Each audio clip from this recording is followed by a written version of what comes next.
ఎదుటి వ్యక్తి బలాన్ని చూసి ప్రిపేర్ అవడం వేరు, లేదంటే ఎదుటి వ్యక్తి మీద ఉన్న భయంతో ప్రిపేర్ అవడం వేరు, మన మీద మనం నమ్మకంతో ప్రిపేర్ అవడం వేరు. వాస్తవానికి ఎవరైనా ఎన్నికలకి ఒక ఏడాది ఉందనగానో లేదా ఏడాదిన్నర 2 ఏళ్ల ముందు ప్రిపేర్ అవుతారు. కానీ డే 1 నుంచే ప్రిపేర్డ్గా ఉంది తెలుగుదేశం పార్టీ ఆంధ్రప్రదేశ్లో. ఇప్పుడు తాజాగా మొన్నటి నుంచి పిలుపునిస్తున్నారు చంద్రబాబు నాయుడు గారు, ప్రజల్లోకి వెళ్ళాలి కార్యకర్తలందరూ, ఇటు సంక్షేమం ఇటు అభివృద్ధి కూడా ప్రజలకు తెలియజేయాలి అంటూ ఇప్పుడు ఇంటింటికి వెళ్ళి ప్రచారం చేయండి అంటూ పిలుపునిచ్చారు. ఒకప్పుడు జగన్మోహన్ రెడ్డి కూడా ఇంటింటికి పంపించారు కార్యకర్తల్ని, కాకపోతే ఆయన ఎన్నికలకు ముందు చేశారు. ఎప్పటి నుంచే వెళ్ళ మొదలైపోతుంది. అంటే స్థానిక ఎన్నికలు వస్తున్నాయి కాబట్టి ప్రిపేర్ అవుతున్నారా, లేదంటే ఇప్పటి నుంచి ప్రజల్లోకి వెళ్ళి ప్రచారం చేస్తే కానీ 2029లో మళ్ళీ అధికారంలోకి రాలేమో అని అనుకుంటున్నారా? ఏంటి టీడీపీ ఆలోచన? ఇదే అంశం మీద చర్చించే ప్రయత్నం చేద్దాం. సార్, గతంలో జగన్మోహన్ రెడ్డి గారు గడప గడపకి మీ ప్రభుత్వం అంటే ఒక కార్యక్రమం నిర్వహించారు. కానీ అది 2-3 ఏళ్ళ ముందు అయితే నిర్వహించలేదు, ఒక ఏడాది ముందు నిర్వహించారు. అప్పుడే గృహసారులను పెట్టి ఇవన్నీ మనం చూసాం. కానీ డే 1 నుంచే ప్రిపేర్డ్గా ఉంది టీడీపీ. ఇప్పుడు అది కాస్త అంతా డోస్ పెంచింది 2 ఏళ్ళకి. ఇందులో ఇంకో విచిత్రం ఏంటంటే, మనం సంక్షేమం చేసేసాం, అభివృద్ధి చేసేస్తున్నాం, ఇవన్నీ ప్రజలకు తెలియజేయండి, మీరు ఇంటింటికి వెళ్ళండి అని పిలుపునివ్వడం. అసలు ఏంటి రాజకీయం? తెలుగుదేశం పార్టీ వచ్చేటప్పుడు corporate college, YSR Congress party వచ్చేటప్పుడు గవర్నమెంట్ కాలేజ్. అది వాళ్ళు మాస్గా ఉంటుంది వ్యవహారం అంతా. అంటే ప్రిన్సిపల్ ఆధ్వర్యంలో నడుస్తుంటది జగన్ది. ఆ ప్రిన్సిపల్ గారు ఏం డెసిషన్ తీసుకుంటే అది నడుస్తుంది. ఆ కింద టీచర్లు ఎవరికాళ్ళు కొట్టుకుంటా ఉంటుంటారు. అది అట్లాగే ఉంటది. స్టూడెంట్స్ ఎవరి ఇష్టం వాళ్ళది. బట్ ఫైనల్ గా రిజల్ట్ వచ్చేటప్పటికి సంతృప్తి పడుతూ ఉంటారు. తర్వాత ఫెయిల్యూర్ ఎక్కువ ఉంటాయి. ఆ ఫెయిల్యూర్ ఎక్కువ ఉంటుంది అనడానికి సాక్ష్యం మన ఫెయిల్ అయినటువంటిది, భారీగా దెబ్బతింటాం.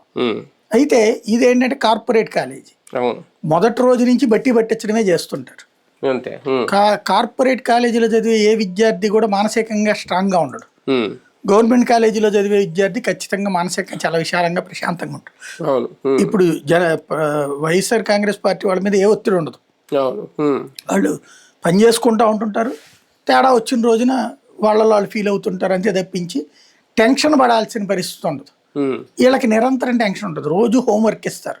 హోంవర్క్ సక్రమంగా రాయకపోతే కనుక టీచర్లు ఎట్లాగా వేధిస్తారు కార్పొరేట్లోను ప్రైవేట్లో, అట్లాగే ఉంటుంది ఇలా వ్యవహారం అంతా కూడా. అందుకని చెప్పేసి నిరంతరం పరీక్ష ఉంటుంది. Telugu Desam politics part time politics కాదు, పర్మనెంట్ పాలిటిక్స్. వైఎస్ఆర్ కాంగ్రెస్ పార్టీలో ఒక నాయకుడు అధికార ప్రతినిధిగా చేశాడు.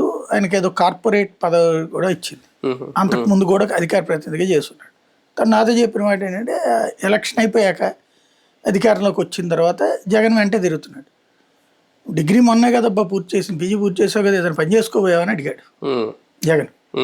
అంటే నువ్వు ఇక 24 hours రాజకీయం చేయబాక దీనివల్ల వృధా అని నాయకుడికి చెప్పాడు. ఆ తర్వాత లేదంటే ఏదో కార్పొరేషన్ పదవి ఇచ్చారు, నడిచింది అంతే. ఆ టైప్ ఉంటుంది జగన్ రాజకీయం. అంటే అందరూ ఎవరి పని వాళ్ళు చేసుకోవాలి, కానీ అందరూ రాజకీయాల్లో కూర్చుంటే ఏ పని పాట ఉండదు అన్నటువంటి ధోరణి అతనిది. ఇక్కడ వచ్చేటప్పుడు నువ్వు నిరంతరం నీ వ్యాపారాలు చేసుకుంటే ఇది చేసుకో అంటారు. మళ్ళీ నువ్వు డబ్బుల్లో సంపాదించి పట్టరా అంటారు. వ్యాపారం చేస్తే అడిగి డబ్బులు వస్తుంది. ఖాళీగా ఉంటే ఎట్లా వ్యాపారం చేస్తాడు? ఈ పనులు చేసుకుంటూ కూర్చుంటే. అది కామన్ గా ఉండేది. ఈ తెలుగుదేశం ఎప్పుడున్నా సరే ఓవర్ హోంవర్క్ ఉంటుంది. కార్పొరేట్ కాలేజీల్లో ఎట్టయితే సతాయిస్తా ఉంటారు, అదే పని ఉంటుంది వాళ్ళకి. ఏదో ఇంకొకటి ఏంటంటే, కార్పొరేట్ కాలేజీలో మాస్టర్ నాకు ఇది అర్థం అవ్వట్లేదండి, కొంచెం నాకు ఎక్స్ప్లెయిన్ చేయండి అంటే తల్లిదండ్రులు పిలిపించి తిడతారు. వీడికి చదువు రాదు, పాడు లేదు, ఎదవని. లేకపోతే 10 మంది మధ్యలో కూర్చోబెట్టి అదిగో దానికి అర్థమైంది, దీనికి అర్థమైంది, నీకెందుకు అర్థం కాలేదని తిడతారు. అలా అవమానిస్తుంటారు. ఇక్కడ కూడా అంతే. వాళ్ళు చెప్పింది విని బట్టి పట్టాల కార్పొరేట్ కాలేజ్. వీళ్ళు చెప్పింది విని అర్థం చేసుకుని అది కరెక్ట్ అనుకోవాలా తెలుగుదేశంలో. ఒకవేళ అర్థం చేసుకోలేదంటే నువ్వు అసమర్థుడివి తప్పించి, నీది అసమర్థత తప్పించి పార్టీదేం కాదు, పార్టీ బాగానే చెప్పింది అనేటటువంటి ఫీలింగ్ మాట్లాడడానికి చుట్టూతా ఉండే స్టూడెంట్స్ కార్పొరేట్లు ఎట్లా ఉంటారు, వీళ్ళ నాయకులు కూడా అట్లాగే ఉంటారు. నీకు అర్థం కాకపోతే ఏం చేయాలి, నువ్వు పనికి నాడు నీలాంటి అసమర్థులు పార్టీలో ఉన్నారని ఎటకారం చేస్తారు. విషయం ఏంటంటే వీడికి కూడా అర్థం కాదు, కానీ అర్థమైనట్టు నటిస్తాడు. కార్యకర్తలకు చాలా బలంగా ట్రైనింగ్ ఇస్తున్నారు. గొడ్డల పార్టీ నెవర్ ఎగైన్, కూటమి ఎగైన్ అనే స్లోగన్ ఎక్కువ వినిపించాలి అనేది. అంటే ఈ మధ్యన ఈ గొడ్డలనే 3 అక్షరాలు వైసీపీ అనేది నాకు తెలిసి టీడీపీలు మర్చిపోయి ఉంటారు, లేదంటే ఇంకా మర్చిపోమని చెప్పడం. దాని మీదే రాజకీయం, దాని మీద రేపొద్దున గెలుపు ఆధారపడి ఉంటుందని అనుకుంటుందా టీడీపీ? గెలుపని కాదు, ఒకళ్ళని క్యారెక్టర్ అసాసినేషన్ చేస్తే 2 కాన్సెప్ట్లు ఉంటుంది అనమాట. ఒకటి మనల్ని చూసి ప్రేమించి ఓటేయడం, రెండోది అవతల వాళ్ళని అసహించుకుని మనకు ఓటేయడం. 2014లో ఎట్లా గెలిచారు వీళ్ళు? జగన్ మీద అసహ్యాన్ని సృష్టించడంలో సక్సెస్ అయ్యారు. అతను జైలుకి వెళ్ళాడు, దుర్మార్గుడు, రాజారెడ్డి వారసుడు, లేకపోతే గనక హత్య రాజకీయాలు చేస్తాడు, ఇట్లాంటిది పదే పదే చెప్పడం, జైలు నుంచి బయటకు వచ్చాడు అన్నటువంటి కాన్సెప్ట్. అతనితో పోల్చుకుంటే గనక చంద్రబాబు నాయుడు 2 కళ సిద్ధాంతం, తెలంగాణ విషయంలో స్పష్టత లేదు, సమైక్యాంధ్ర అన్నట్టు ఇక్కడ మాట్లాడాడు, అక్కడ మాట్లాడాడు. ఏమి అంత పెద్ద పొలిటీషియను, అంత సుదీర్ఘ అనుభవం ఉన్నటువంటి వాడు రాష్ట్ర విభజనకు సంబంధించి కాంగ్రెస్ ఆడే నాటకంలో పావైపోయాడు. ఇట్లాంటిదంతా ఉన్నటువంటి దాన్ని పక్కన పెట్టేసేసి ఆయన అదేది కాలజ్ఞాని, అనుభవజ్ఞుడు, ఆయనకు ఉన్నటువంటి అనుభవం ఇంకెవరికి లేదనేటటువంటి ఒక కాన్సెప్ట్ తెర మీదకి చేసుకొచ్చారు. నడిచిపోయింది. ఇప్పుడు హైదరాబాద్లో ఏళ్ల తరబడి ఉద్యోగాలు వస్తానే ఉంటాయి, బాబు వస్తే కానీ జాబ్ రాదు, జాబే లేదు అక్కడ అన్నట్టు.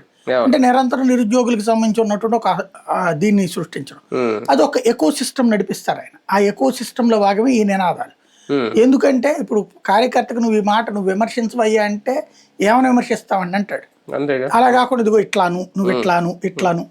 ఇది జగన్కి ఎప్పుడూ చేత కాదు, రాజశేఖర రెడ్డి కూడా చేత కాదు. ఇట్లాంటి రాజకీయం చేయి, నువ్వు వాళ్ళని దూషించు, వ్యక్తిగతంగా ద్వేషించు, ప్రజల్లో ఒక ద్వేషం పెంచు. ఇప్పుడు నరేంద్ర మోడీదేనే అంతే కదా, అమ్ముకోవడానికి కూడా పనికిరాడు, ఆర్థిక వ్యవస్థ వేస్ట్, ఆయన దేనికి పనికిరాడు, అసలు అసమర్థుడు, ఇట్లాంటి కూడా ఈ దేశానికి ప్రధానమంత్రిగా.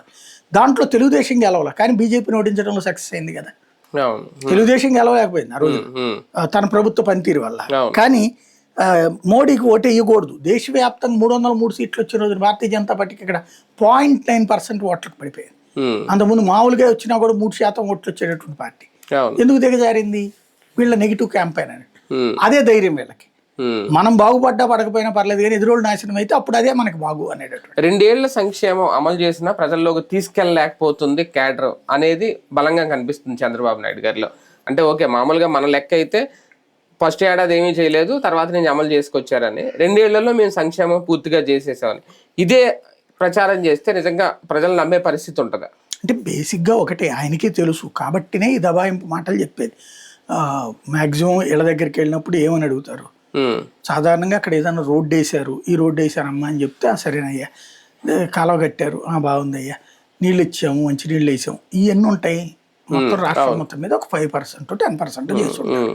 అది చెప్పిన చోట వీళ్ళు చెప్పక్కర్లేదు, మీరు వచ్చాక ఈ రోడ్డు వేసారయ్యా బాగుందయ్యా అని వాళ్ళే చెప్తారు. ఎప్పుడైనా సరే సంక్షేమం కానీ అభివృద్ధి కానీ మనం చేసామని మనం వెళ్ళి చెప్పకూడదు, మీరు చేశారయ్యా అని జనం చెప్పాలి. అలా జనం చెప్పే అంతటితో 10% ఉంటుంది. మిగతా 90% మందికి ఏం చెప్పాలి? ఈవెన్ ఆ 10% దగ్గర కూడా అంత బాగుందయ్యా, మరి మా పెన్షన్ ఎప్పుడు ఇస్తారయ్యా అని అడుగుతారు.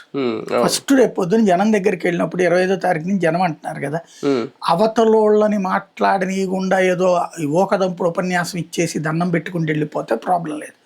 ఇంటి దగ్గరికి వెళ్ళి మీదంతా బాగుంది కదా, నిన్న అక్కడెక్కడో మీరందరూ మన ప్రభుత్వం వచ్చాక ఈ 2 ఏళ్లలో సంతోషంగా ఉన్నారంటే చప్పట్లు కొట్టండి అంటే తెలుగుదేశం కార్యకర్తల మధ్యలో అక్కడక్కడ కూర్చోబెట్టారు, వాళ్ళు చప్పట్లు తప్పించి ఒక్క జనము అది మామూలుగా డ్వాక్రా గ్రూపుల్లో డబ్బులు తీసుకునేటటువంటి వాళ్ళు చప్పట్లు కొట్టట్లా. అంటే ఏం అర్థమవుతున్నది కదా, బాబు గారే పిలుపునిచ్చారు నిన్న, మీరందరూ ఈ 2 ఏళ్లలో మన వల్ల ప్రయోజనం పొందారు, మీరు వ్యక్తిగతంగా లబ్ధి పొందారని కూడా చప్పట్లు కొట్టండి. అలా పొందితే కదా చప్పట్లు కొట్టడానికి. పెన్షన్ అయ్యి అన్నారు, పెన్షన్ నువ్వేంది ఎవడున్నా ఇస్తున్నాడు, నీదంటూ ఏం చెప్పింది చేస్తావు నువ్వు, అది చేయలేదు కదా. ఇప్పుడు ఇంకోటి రెండోది ఏంటిది, వీళ్ళందరూ అడిగేటటువంటిది ఎక్కడికి పోయినా సరే పెన్షనే. నేను కొంతమంది సచివాలయ సిబ్బందితో మాట్లాడా, వాళ్ళు అదే చెప్తున్నారు, ఏడాదికి పోయిన ఇదివరకు అయితే కనుక అలా 3 నెలల నుంచి 6 నెలల్లో పెన్షన్ ఇచ్చేసేవాళ్ళం అండి. అక్కడ ఏ రాజకీయ నాయకుడు మాకు ఏ లీడరు చెప్పలేదు, ఆ 60 ఏళ్ళది కాగితం చూడగానే మేమే తీసుకొచ్చుకునేవాళ్ళం. అంత ముందే వాలంటీర్కి తెలుసు అతని వయసు 57 55 అనేటువంటిది. 60 రాగానే అన్న అని చెప్పేసి అల్లు వెళ్ళి తీసుకొచ్చేసేవాళ్ళు, మేము కూడా వెంటనే చేతికి ఇచ్చేసేవాళ్ళు. ఈవెన్ ఆరోగ్యశ్రీకి అయినా ఒక్కోసారి ఆరోగ్యశ్రీ కార్డు లేకపోతే వాళ్ళు వచ్చి అడగగానే మేము వెంటనే ఆన్ ద స్పాట్ వాళ్ళకి ఆరోగ్యశ్రీని క్రియేట్ చేసి ఇచ్చేసేవాళ్ళం కార్డు. అది తీసుకెళ్ళి మళ్ళీ వెనక్కి మా దగ్గరకు వచ్చేవాళ్ళు కాదు, పని అయిపోయేది వాళ్ళ హాస్పిటల్లో ట్రీట్మెంట్ చేయించుకునేవాళ్ళు. ఇవాళ రోజున అది లేదు అన్నటువంటిది. ఇప్పుడు వెళ్ళి ఏమని చెప్పాలా, మీ ఇంట్లో జబ్బు పడిందా, ఆరోగ్యశ్రీ ఎవడరాడు ఇట్లా నువ్వురా అని చెప్పి వాళ్ళ దగ్గర గదమాయించి ఇది బిల్డప్ ఇవ్వాలి. దానికి ఈనాడు జ్యోతిలో అధికారులు అందరూ అన్యాయం చేసేస్తున్నారు, చంద్రబాబు గారు ఉదార హృదయంతో అందరికీ సేవ చేసేద్దాం అనుకుంటే ఉద్యోగులు చేయట్లేదని వాళ్ళ మీదకి దోసేయాలి. అంతే తప్పించి అక్కడ ఆరోగ్యశ్రీ కట్టక హాస్పిటల్కి వెళ్తానే డబ్బులు లేకపోతే రావట్లేదు అనేది కూడా. అట్లా ఫీజు రియంబర్స్మెంట్ నువ్వు డబ్బులు కట్టకపోతే నిన్ను చేర్చుకోలేవు, లేకపోతే కాలేజీకి రావద్దని చెప్పారు అనుకోండి. అట్లా అన్నారా మా పిల్లడికి క్రిందసారి మేము అప్పు చేసి కట్టామయ్యా అన్నారు అనుకోండి. ఎవడో అది పిలుచుకురండి ఇటుకి ఇట్లా మాట్లాడతారు. ఈ దబాయింపులు ఎన్ని రోజులు నడుస్తాయి? కానీ జగన్మోహన్ రెడ్డి గారు 2019 అధికారంలోకి వచ్చి డే 1 నుంచి సంక్షేమ పథకాలు ఇచ్చి 4 ఏళ్ల తర్వాత గడప గడపకు మీ ప్రభుత్వం అనే కార్యక్రమం పెట్టి ఒక పేపర్లో మీ ఇంట్లో ఎవరెవరికి ఎంత వచ్చింది, ఎంత లబ్ధి పొందారని లెక్క తీసుకుని వెళ్ళి చూపిస్తేనే తిరస్కరించారు, ఆయన్ని పక్కన పెట్టారు. ఓకే, కారణం అదే అయి ఉండొచ్చు, ఇంకోటి అయింది. ఇప్పుడు ఏడాదిలో చేసినా చేయకపోయినా ఇంకా కొన్ని సూపర్ 6లో పెండింగ్లో ఉన్నా సరే సంక్షేమం పూర్తిగా అమలు చేసేసాం, వెళ్ళి ప్రచారం చేయండి, ఇంటింటికి వెళ్ళి చెప్పండి అంటే నిజంగా అది యాక్సెప్ట్ చేసే పనేనా? అంటే జగన్ విషయంలో జరిగిన ఒక పొరపాటు ఏంటంటే ఆ ఇళ్ల దగ్గరికి అది తీసుకువెళ్ళి దాన్ని ప్రచారాలు చేశారు. అది చుట్టుపక్కల వాళ్ళందరూ విన్నారు, అది వీళ్ళకి గిల్టీగా ఫీల్ అయ్యారు. అవును, దాన్ని వీళ్ళు రెచ్చగొట్టారు. ఎవడు ఆ డబ్బు సొమ్మిచ్చాడేంటి, జగన్ గారి సొమ్మిచ్చాడే, ఎవరైనా అంతే కదా, అది అట్లా అనరు కదా వీళ్ళు. అలా రెచ్చగొట్టారు. వాళ్ళకేంటి పొందింది నిజం, వాళ్ళకి తెలుసు.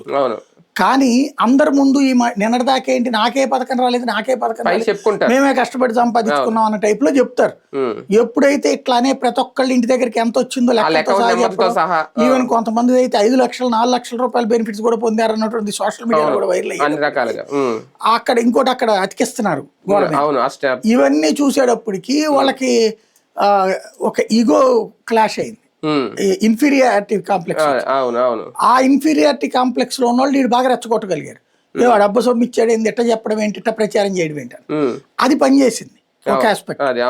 రెండవది వచ్చేటప్పటికి ఈ పథకాలకు సంబంధించినటువంటిది ఏది వాలంటీర్లే చేశారన్నటువంటి ఫీలింగు, మాకు ఆ పేరు రాలేదు, మేము వెళ్తే మమ్మల్ని ఎవడు పట్టించుకోవట్లేదు అన్న కార్యకర్త ఫీలింగు, కార్యకర్తలు పనిచేయకపోవడం అన్నటువంటిది పనిచేసింది.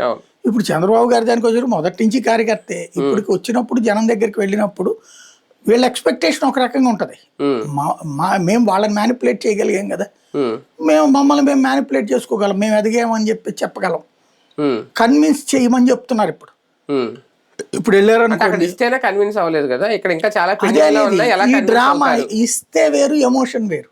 అవునా?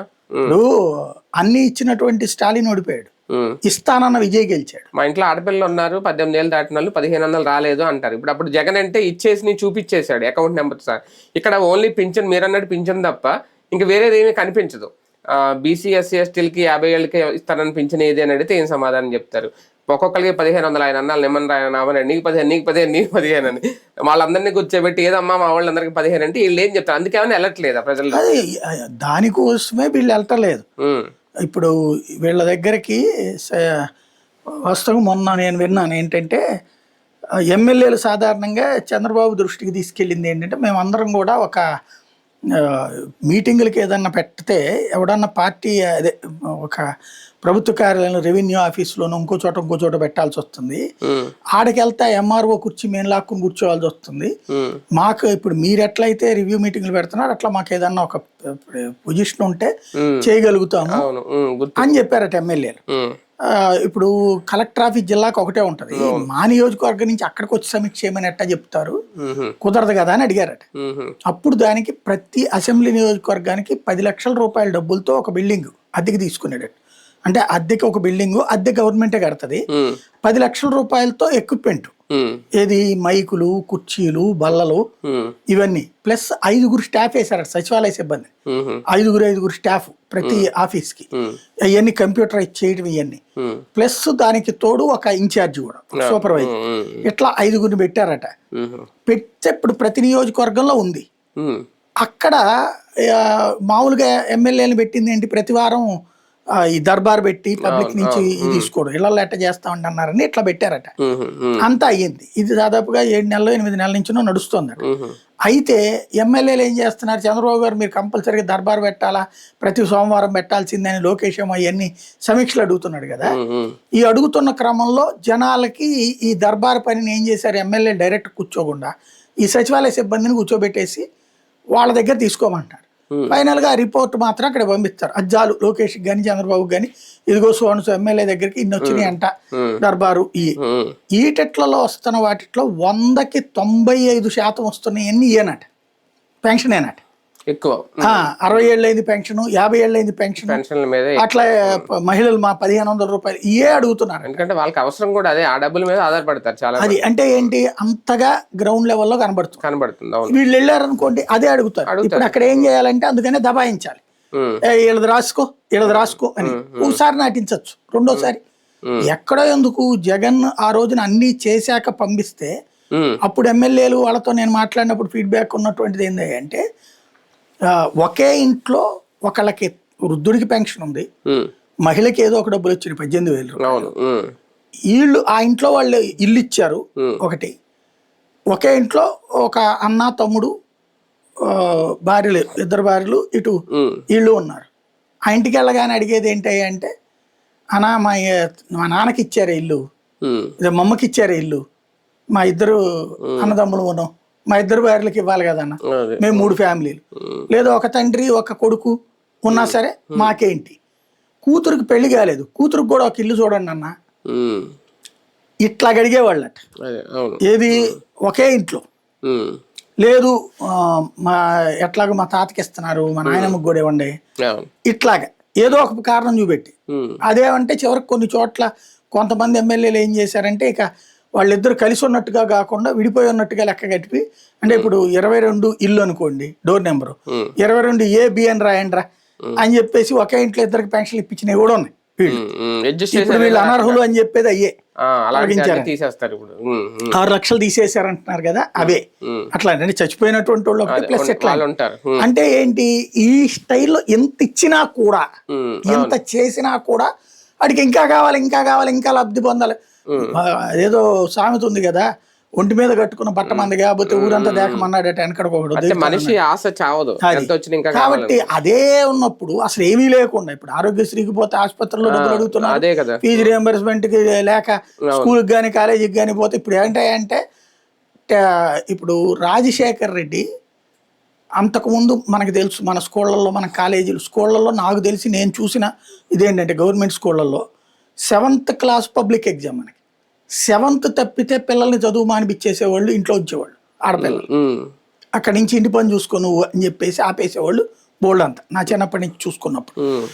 10th అయ్యేటప్పటికి మగపిల్లాడికి పరీక్ష, 10th క్లాస్ పాస్ అయితే మగపిల్లాడికి సంబంధించి అందులో అప్పుడు ఇంటర్మీడియట్ కాలేజీలు ఎక్కడ పడితే అక్కడ ఉండేవి కాదు కదా, ఊరికి పోవాల్సిందే. ఆ ఇంటర్మీడియట్కి వెళ్ళడానికి ఒప్పుకుంటారు, ఒకసారి ఫెయిల్ అయ్యి సప్లిమెంటరీ వస్తే సీట్లు కూడా రావు అక్కడ, కాబట్టి నువ్వు అక్కర్లేదు నువ్వు ఇంటి పని చూసుకో సప్లిమెంటరీ అంటే ఫెయిల్ అయితే కదా. మధ్యతరగతి బాగా కొంచెం ధనవంతుల కుటుంబాలు ఓకే గానీ labour middle class lower middle class అంతా అక్కడితో అయిపోయేది వాళ్ళ చదువు.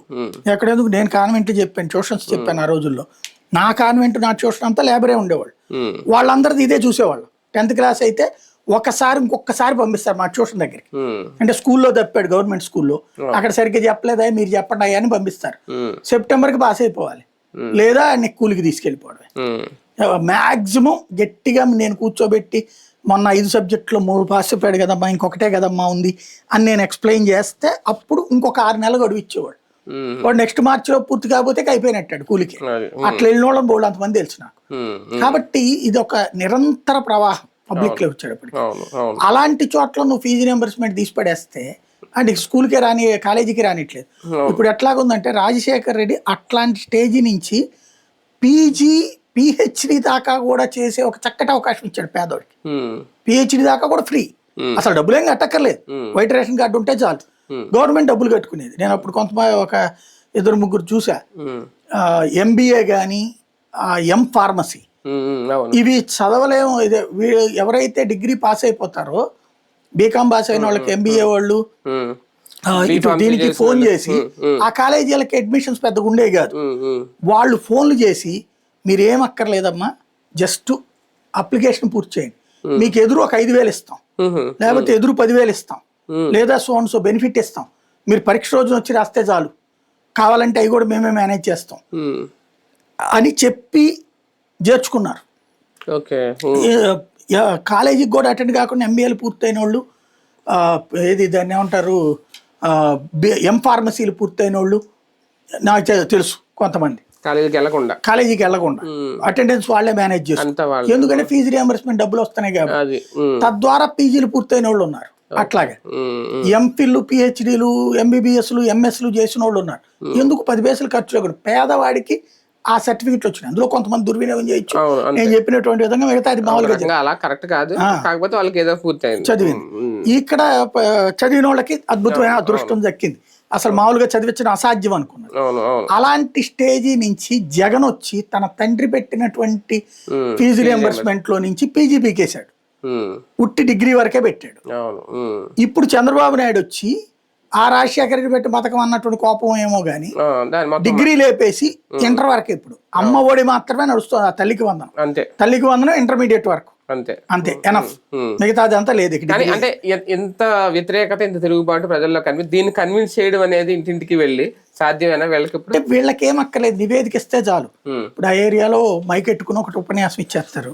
ఇప్పుడు వాళ్ళు కూడా అంతే చేశారు. ఫస్ట్ అంటే బాబు గారు చెప్పారు వీళ్ళ కాబట్టి దగ్గరికి, రెండోసారి వెళ్ళేటప్పటికి రోడ్ల మీద ఉపన్యాసాలు ఇచ్చి వెళ్ళిపోయారు. అంతే, ఇప్పుడు అదే వీళ్ళు కూడా అంతే అవుతుంది. రోడ్డు మీద నుంచి ఉపన్యాసం ఇచ్చి అవసరమైతే ఆ ఏరియాలో ఉన్న తెలుగుదేశం కార్యకర్త ఇంటికి వెళ్ళి అది కొంచెం కావాలంటే సోషల్ మీడియాలో వీడియో తీస్తారు. అన్న అసలు మీరు వచ్చిన తర్వాత అన్న మేము చాలా ప్రశాంతంగా నిద్రపోయామన్నా, అంతకుముందు నిద్ర పట్టేది కాదు, భోజనం కూడా చేసేవాళ్ళం కాదన్న, అంతకుముందు అన్నం కూడా దొరికేది కాదు, బియ్యం అది, మీరు వచ్చాక అన్నం మంచి అన్నం పెడుతున్నారన్న మా ఇంట్లో అని చెప్పేసి వాళ్ళు చెప్పడము. ఆ లేడీస్ కూడా అసలు మీరు వచ్చిన తర్వాత చంద్రబాబు గారు వచ్చాక మేము ఇప్పటిదాకా గతంలో అయితే సరైన బట్టలు కూడా ఉండే కదా, చిరిగిపోయిన బట్టలు ఉండే, మీరు వచ్చిన తర్వాత మంచి బట్టలు కట్టుకుంటామని వాళ్ళు చెప్తారు. ఇదంతా చూపెట్టి అదిగో దాన్ని ఏమంటారు, అద్భుత విప్లవం అంటారు అక్కడ. అదేది బ్రిటన్, అమెరికా, చైనా, చెన్నై, అదే ఇతర దేశాల్లో ఉన్నటువంటి వాళ్ళందరూ ఇది కదా పాలన అంటే అంటూ వాళ్ళందరూ అక్కడ చప్పట్లు కొడతారు. అయిపోయాయి మనకి. అదే కదా, రైట్. చూద్దాం. మొత్తానికి నెల 25వ తేదీ నుంచి ఇంటింటికి వెళ్ళి ప్రచారం చేయమంటున్నారు టీడీపీ కార్యకర్తలని చంద్రబాబు నాయుడు గారు. గొడ్డల పార్టీ నెవర్ అగైన్, కూటమి అగైన్ ఈ నినాదమే ఉంటుందట. మరి ప్రజలు కన్విన్స్ అవుతారా? చూద్దాం.